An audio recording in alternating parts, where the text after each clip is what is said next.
Welcome to Happy News Network, the Minisode. We're here to brighten your week while you take a break from doom scrolling. I'm Shayna, and today's guest is a stand-up comedian you've probably seen on SNL or Netflix with Tiffany Haddish presents They're Ready. Dean Edwards, welcome. What up, Shane? How you doing? It's so good to see you. How are you? I'm doing well. I'm doing well. Thank you for welcoming me to the Happy News Network. Well, you're a happy person, so it was really great to get you on here and to have you spread some of your happiness. I do what I can. What if you Yeah. said that? I was like, I'm not happy. No, I think from, we met on cruise ships where there's sort of a high stress environment, but you always brought levity to it. Oh, So thank you. Well, you have to laugh when you're stuck. I shouldn't say stuck, but when you're you know what I can say stuck because we're not on it anymore, you yes, know. when you're not Um, floating in an ocean. Yeah. Right. But yeah, I mean, there's a lot of, cabin fever can set in quickly, which I think we've all learned. And if you're working on the cruise ship, it's very slow and monotonous, and you get, especially as the entertainer, because aside from your shows, there's a lot of downtime, and so Yeah. and so it was fortunate to have people like yourself and Frank Townsend and Mark Vieira and our family of entertainers and the burn the floor dancers abs. Yes. It's just a great way to build community. And so Yeah. I wanted to ask because I know a little bit about how you got to cruise ships, but Mhm. would you mind telling your whole journey? I guess, how did you get into stand up? With stand up, I saw Eddie Murphy Delirious when I was a kid.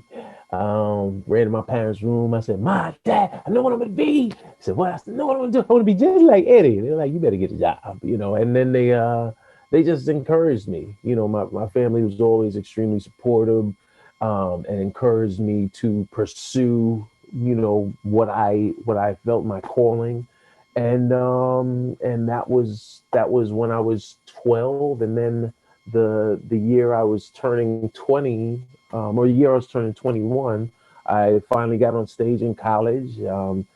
Came in second place in a contest at the last minute, and I've been chasing the high off of that first show ever since. It's been a wonderful ride and journey, and all the cliche statements, but it really is. It's been awesome. To go from the stage of Monroe Community College in Rochester, New York, and then suddenly you know find yourself on Def Comedy Jam and Showtime at the Apollo, where you're following your rap heroes in LL Cool J, Method Man, DMX, and Redman, and then wind up on SNL, which was true to what I said. I want to be just like Eddie, and so I wound up on Saturday Night Live for 2 seasons, and then to move on to playing Donkey in Shrek the Musical. Then we got fired right before we went to Broadway. It's another story. But then to become the voice of all things Donkey when Eddie is too busy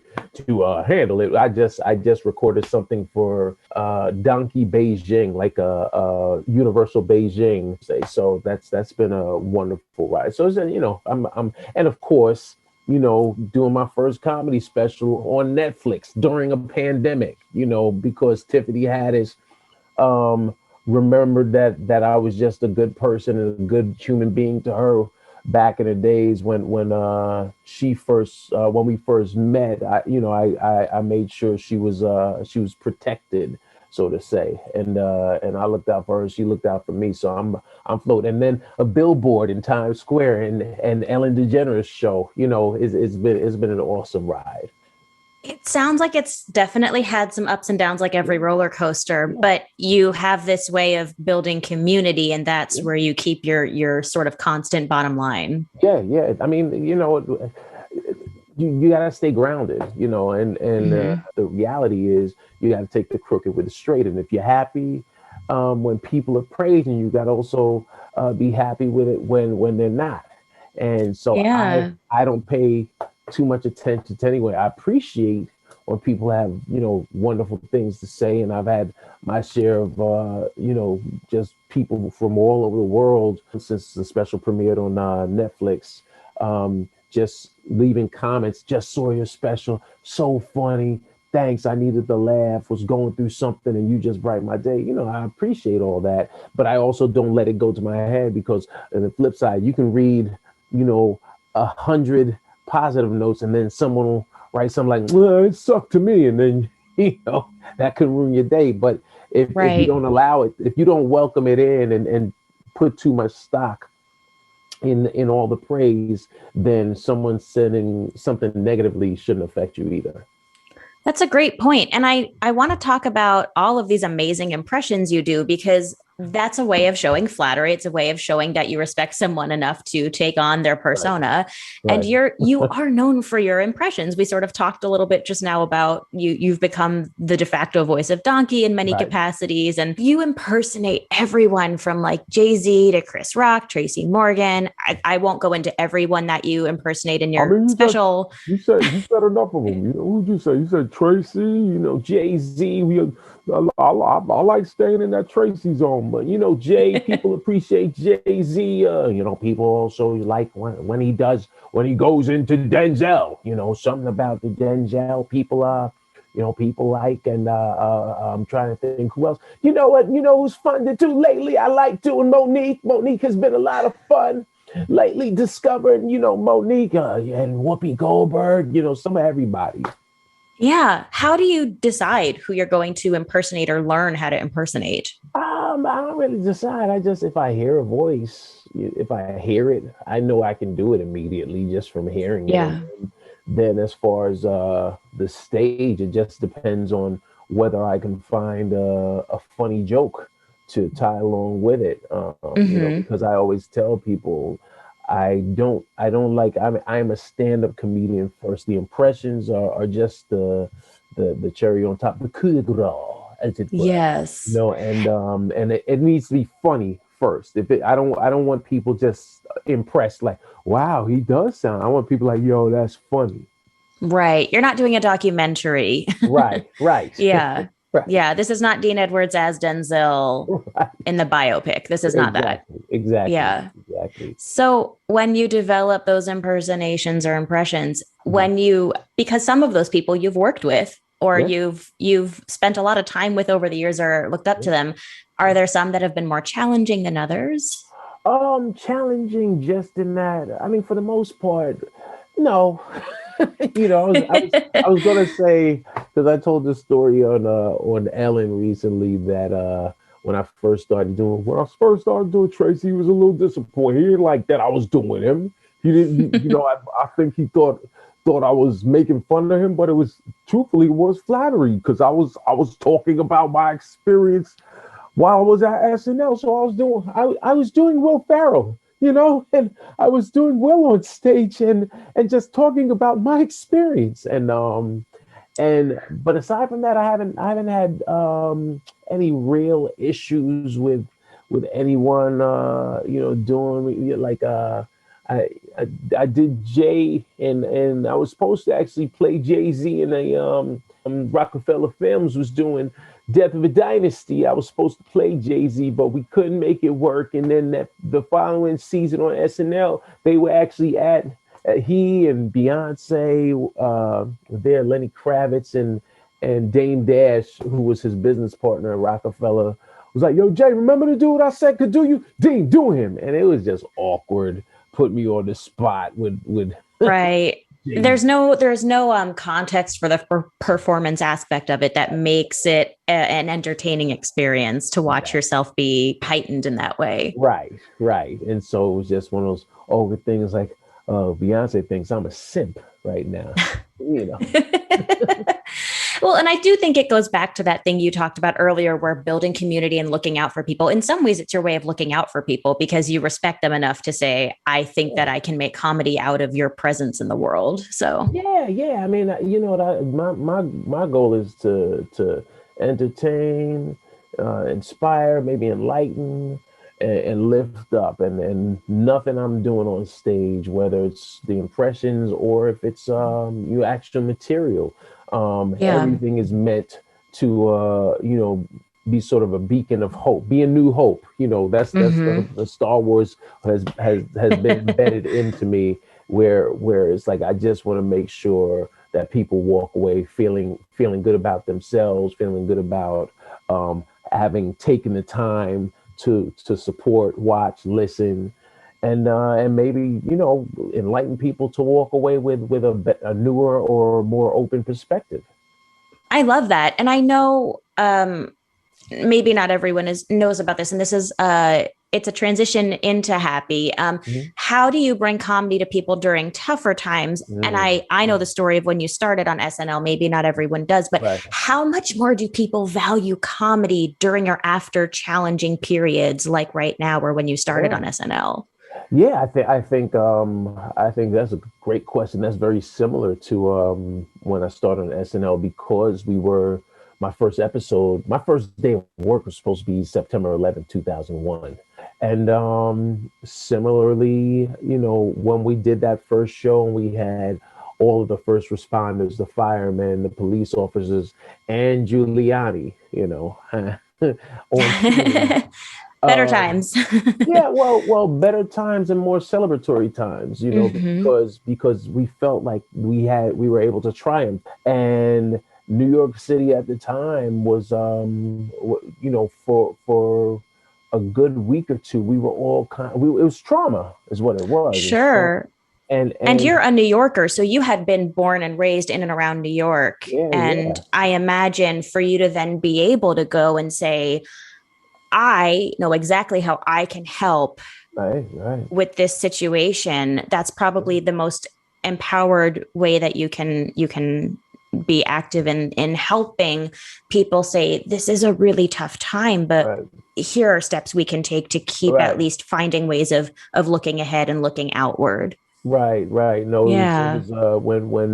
when Giuliani and Lauren Michaels had that moment and said, "Can we be funny? Why start now?" I think the nation, the New York City, and the rest of the country, and then even good portion of the world, kind of had a collective exhale where we said, "All right, we can move forward and get back to doing work." And for a couple of weeks, didn't last forever, but for a couple of weeks, people were speaking to their neighbors, right? People were friendly. If you'd hold the door, if you got on the train and bumped into someone, oh, my bad, I'm sorry. There was just sense of community. And so that's Yeah. that's with doing They Ready season 2 during the pandemic. It's just been Sure. a wonderful experience, because people, again, I've had so many people that have just left comments from Turkey and France and South Africa and Egypt saying, "Oh man, this we needed this," and then other Hmm. comics saying that too. Other comics saying, "You know what? I think this is great, not just for the world, but also for comedy." Because Tiffany did a great job choosing six veteran comics that could come on, do a great job in a socially distanced space where people are masked. A lot of people don't realize we were outdoors, that we're outside. Or look, Okay. and, Yeah. and, Didn't know yeah, that. a lot of people don't know, because the team of Tiffany Haddish and also Paige Hurwitz and Wanda Sykes from Push It Productions, they did such an amazing job.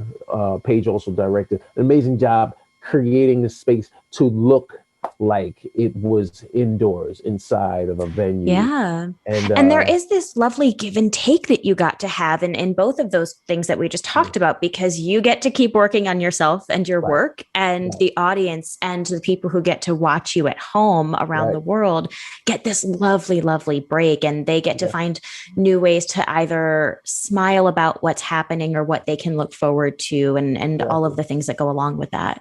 Exactly.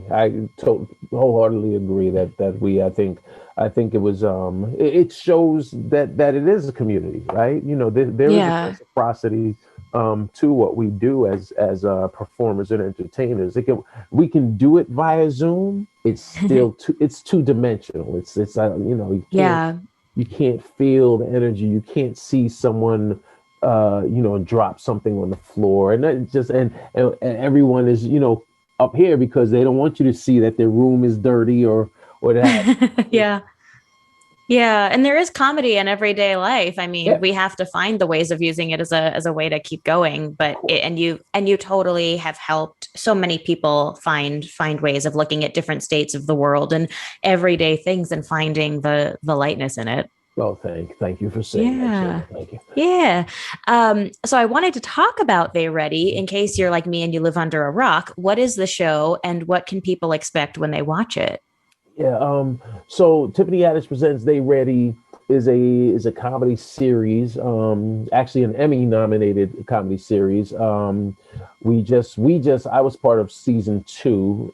Season one was a collective of Tiffany's closest friends in comedy as she came up. Her closest female friends, I should say, because you had Shantae Wayans, Ida Rodriguez, Tracy Ashley, Flame Monroe, Marlo, and April Macy, and she had an opportunity to do her own special, and she said, you know, split it in half. I want to give my friends an opportunity to shoot their own specials, which shows how giving she is truly is Yeah. the last black unicorn. And then they got re-up for season two, and she reached back and said, you know what, I want to now also put on some of my friends who I think should have had opportunities. Like a lot of people have been saying, they should have called it They Been Ready, because everyone that's on the lineup of season two are seasoned veterans with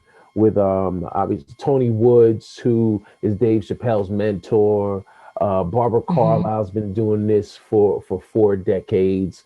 Aaron Jackson, who people know from Late Night with Seth Meyers and Gotham Comedy Live, amazing writer. That's probably out of all the specials, I think that might be my favorite one, aside from myself, that I really just enjoyed immensely. Godfrey, who is just a dynamo of energy, Hmm. and Kimberly Clark. And I'm trying to think. Did I say every? I think I covered everybody. You know, just and there's a variety. That's to me Yeah. what's impressive. There's something for everybody. And then you know, myself, obviously, I'm very proud of what I did on the special, because I treated it like a special, as I think everyone did. Hmm. I wanted people to look at it and say, you know what, this is only an appetizer, because they're short enough that, you know, we live in a short attention span era. But I remember someone said, you squeezed an hour set into 20 some odd minutes, and it was just rapid fire, and it builds Yeah. slowly, and then those last 6 minutes, I think, you know, capture everyone's attention, and it's unrelenting comedy. Yeah, I would agree. I think in watching it, you definitely show 60 minutes worth of range and material. And Thank you. all of the episodes, everyone does that. You get 20 Right. minutes, you get to go, you get to digest it. Like Yeah. if you just saw you at a club, Right. and then you get to go back and watch the next performer. It's kind of a really Exactly. it's the closest we're going to get to a comedy club for a little Right. while. And Right. it gives a really great feeling to Right. bring people that sense of comedy and community again.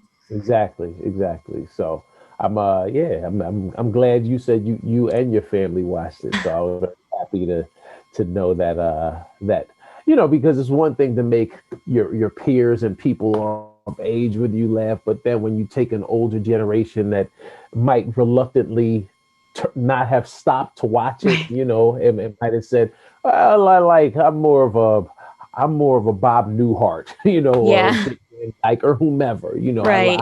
I came Well, and from you're the only North Star. 35, so you really appeal to the younger. Yeah. Exactly, exactly. So, Oh, Dean, thank you. Thank you so much for being with us of today. course. When you told me, I said just let me know when, and I'm there, and I'm glad I was able to take part. I hope everyone that watches got some insight into my world. I hope everyone that watches, if you haven't watched Tiffany Haddish presents They Ready season two, episode 6, make sure you watch it. And then one of the gems in season two is episode 7. Is just, if you ever wanted to hear comics talk shop and just, you know, talk, you know, show their vulnerable side, and also the joys and peaks and valleys of what we do. episode 7 is a definite banger. But also watch both seasons. My mother actually, the night it premiered, she didn't realize she could just skip ahead to me. So she said she watched for like 2.5 hours. That's a good mom. Yeah, I said, what do you mean? She was like, yeah, yours was the last one. I said, Ma, you could have, they're episodes. You could just go in there. I said, when you watch Game of Thrones, you want to just skip through, you could do that. So, but she got to see everybody. Or we can have people be like mom and watch everyone. Watch everybody. Watch everybody. That's all. But make sure you watch me. We'll start backwards. Work your way back. Start with the round table and go backwards. Exactly. If you also feel like laughing, people should, for whoever's watching, you can also follow at IMDNedwards on Instagram for more of your posts and all of the things that you do to bring comedy every day. Yep. And I'm in DC at the DC Comedy Loft the last weekend of April. And very cool. More and more dates are picking up, but I'm not doing meet and greets yet. We're still being somewhat cautious to keep everyone in this household safe and happy, and also everyone out there safe and happy. But just go to at IMDNedwards, follow me, and I guarantee you'll be entertained. From all of us here at Happy News Network, I'm Shayna. Have a happy day. Oh, happy days.